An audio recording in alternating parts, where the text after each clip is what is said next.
کب تلک منتظر۔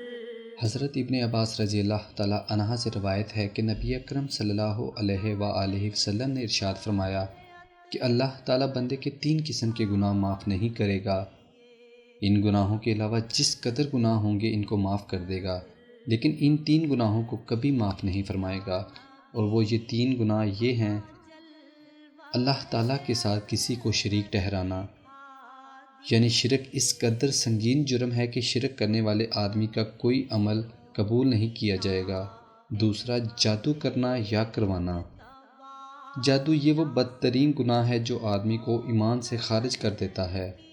تیسرا، اپنے مسلمان بھائی کے ساتھ حسد کرنا۔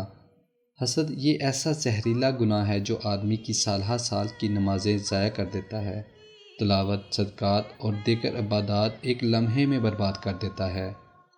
یعنی اگر کوئی آدمی ان گناہوں سے توبہ کیے بغیر مر جاتا ہے تو اس کو معاف نہیں کیا جائے گا۔ ان گناہوں کے علاوہ اور جتنے گناہ ہوں گے اگر اللہ چاہے تو معاف کر دے گا، لہٰذا ان گناہوں سے بچنے کا اہتمام کیا جائے۔